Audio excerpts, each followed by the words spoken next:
Hey, hello everybody. It's well, rough, right? Let's get the melocchi master out of the way for once. I know I have not recorded, shared any content in a very long time.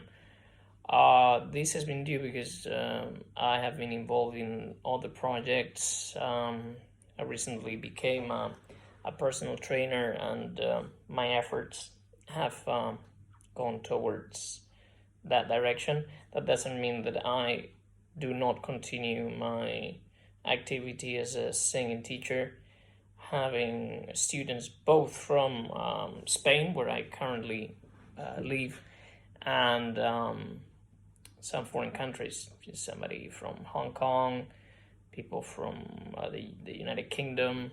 I hope you guys are well. People from basically all over Europe. Now, I recently got or did what I call a consultation with somebody from Germany that actually posted a comment on one of my videos. And basically he asked me why I did not post the exercise that are used both in the melocchi sort of method, and also the Stanley method that led to people such as Tony and Lo Monaco, for example, and Neil Shikov. Well, the answer to that is very simple. Due to the fact that these exercises are very peculiar and done wrongly can cause more damage than benefit, and I mean it. It's like, I don't know, maybe you're not familiar with this, but I compare it to going to the gym. When you go to the gym, you can either fool around with, I don't know, light exercises and I don't know, cables and pulleys and various machines, or you can lift heavy and do what we call compound movements, such as the bench press, deadlifts, the military press, squats. Okay, so in terms of vocal strengthening, melocchi or the tecnica di affondo is a bit like that. If done properly, the results are amazing in a very short period of time, but done performed wrongly can lead to, I don't know, at least problems. I wouldn't say injuries, because I very much doubt it. There's this controversy about the vocal folds being so fragile and so on. It takes a long time to actually cause serious damage. I must say that this individual was not totally convinced, maybe by my professionality or my credentials. I don't really care. I'm very happy with the students I have right now, with my legacy, with my accomplishments as a singer myself. But something that I stated on that particular session was that most of the techniques out there, that they take you out of your voice, and many a time you find yourself impersonating your teacher, which I believe to be wrong. So one example of this is Mozart. The standards for singing Mozart, and I have sang tons of it. The whole first part of my career consisted on the Zauberflöte and Così fan tutte Nozze di Figaro, and eventually Idomeneo. But mainly, Così fan tutte and Zauberflöte were my, I don't know how to say it, but were my main roles. These are roles to be sung by a lyric tenor, not by a light tenor. And to my mind, of course, I cannot talk to Mozart because he's dead, but I bet he would have liked a proper lyric tenor to sing this particular opera. That's why you have two main arias, and today I'm going to concentrate on one, which it's a clear example of why and how people mislead students into singing this out of their voices. So when I first sang this opera, I was a youngish tenor because I was already in my 30s, but I was considered to be a light lyric tenor, and I was singing this out of my voice, and whenever a high note will come, that in Così fan tutte you have sporadically a B flat up there, but basically A's, and yes, it lies a bit high on the stuff. It's like there are a lot of F sharp, G. You have to be up there dealing with this so-called passaggio, and I really didn't know how to deal with it properly. As I just my instinct kicked in, and I had a sweet kind of voice that, for example, for Un'aura Amorosa, worked very well. But I'll give you a bit of an example of what I used to do, because that was the sound that the people that hired me were expecting from somebody singing Mozart. I was something like that, right? Un'aura amorosa del nostro tesoro, un dolce ristoro al cor porgerà. So you see, I would be totally out of my voice, and when a high note or a middle high note, for example, in this case, an F sharp would come, I would just shove it up my nose, because that was the whole mask thing, and then get off with it, just like that. Now, people, I suppose, like the softness of it, and of course, the accompaniment is not really strong. The orchestra is not very full. But then you go into these passages, and you suffered because you really didn't know what to do. So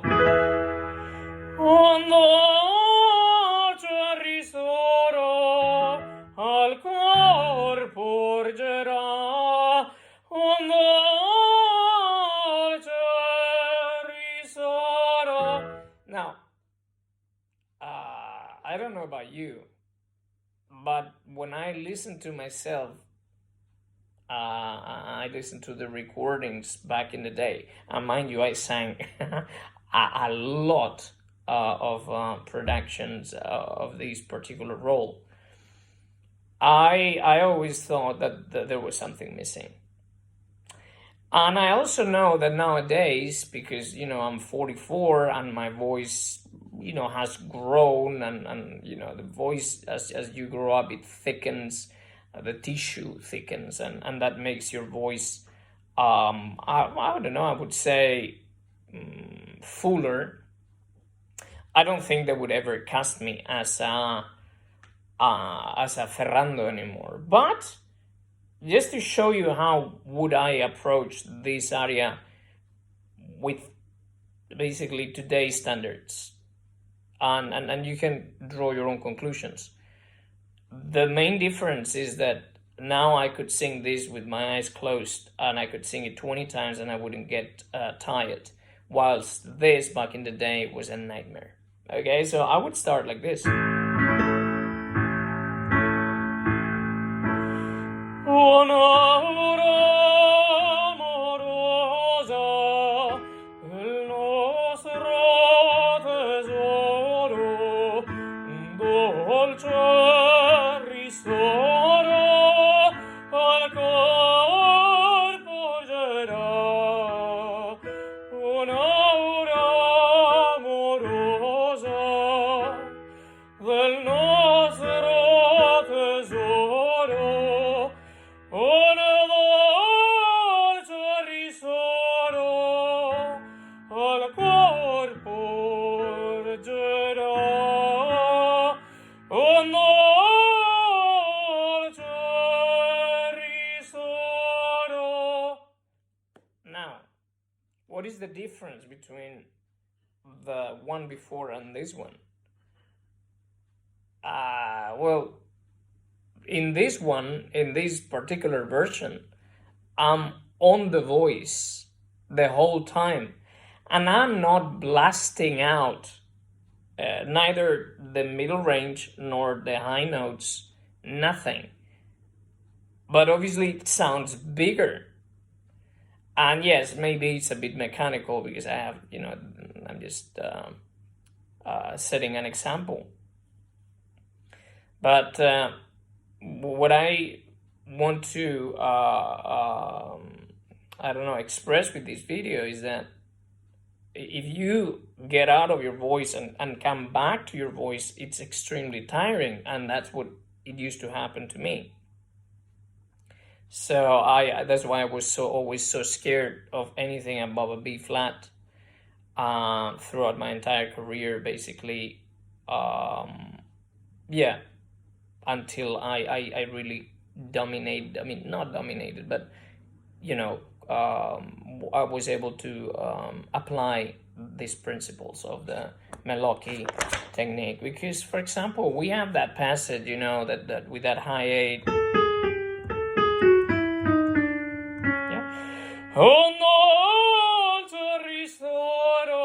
And that used to be like scary back in the day.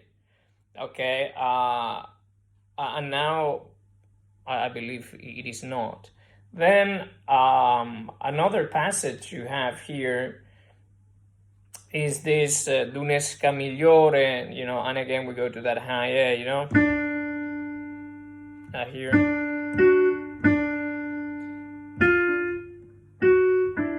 Sorry. I'm messing up the notes.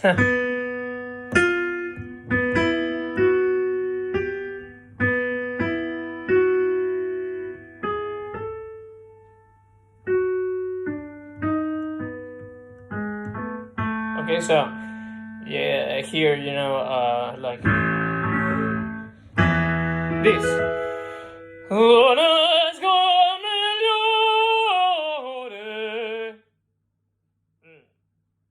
There is nothing really scary about that phrase. It's so well written that you go to that A, on a line. But back in the day, this was scary because you were like, the phrases before here, I'm gonna try to imitate, D'unesca migliore bisogno non ha, d'unesca migliore. And that would put a lot of pressure on your larynx, would put a lot of pressure everywhere, and would make you feel very insecure. You really didn't know that you were gonna hit that note, and if that was gonna tire you, whilst by knowing that you needed to sort of cover that high A, you would have no problem, because then you would go through these phrases here. Bisogno non ha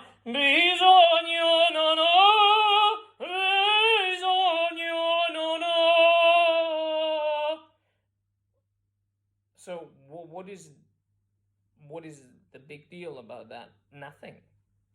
I'm just not moving from one position, that is that covered position. Once you learn that covered position, you just have to be there. Whilst before, you didn't really know that you didn't need to move, because you, in the first place, you didn't know where to go.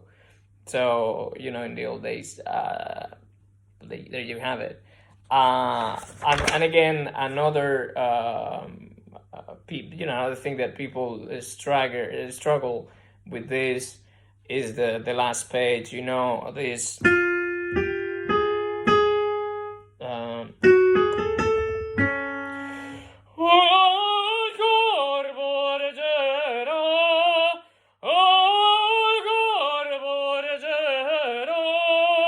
Now, if you don't know that you can cover that F sharp and then just go to an A, you will not have many problems. And mind you, if you even want to play with dynamics here and do the first one forte and the second one piano, you can do it. So, for example, I could do.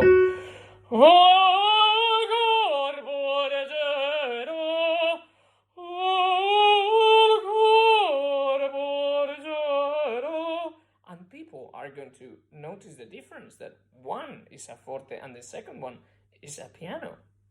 But I'm doing exactly the same thing. But I'm locked in that situation. And of course, you have the here people. I used to struggle with this.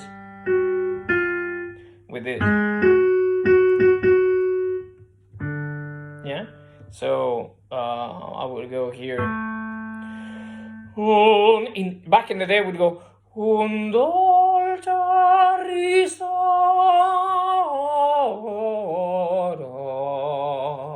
And it would be like very weak. Well, now this.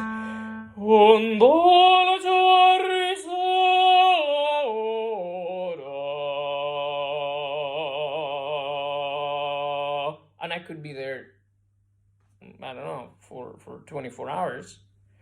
And then, again, I would be suffering about that A that was coming afterwards. So, not anymore, because I know I can leave this F sharp open or covered, I at my age and vocal state now, I think I would cover and then just go to the A and remain in the same position.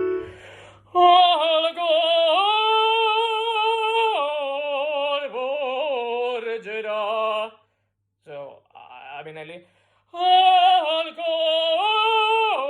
Okay, I leave that F sharp open. The first one was covered. No big deal. But if I go back in the day, and I found myself that by the end of this aria, I was very tired. And I was scared, because I really didn't know what I was doing. There was something like.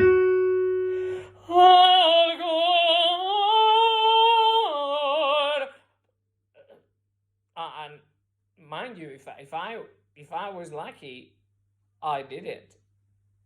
And if I wasn't, it didn't sound that well.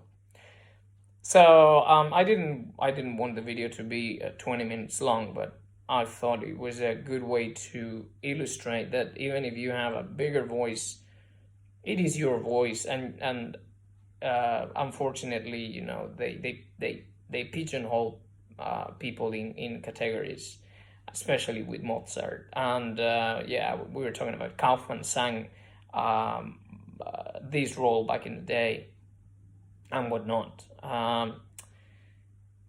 Just stay true to your voice and try to get a grasp of something organic. I can assure you that Melocchi or Stanley gives you that. All right, bye for now. I hope you enjoyed the lesson. If you have any comments or any questions, or you dislike and you differ your opinion, please let me know. Bye for now. Bye. Happy New Year.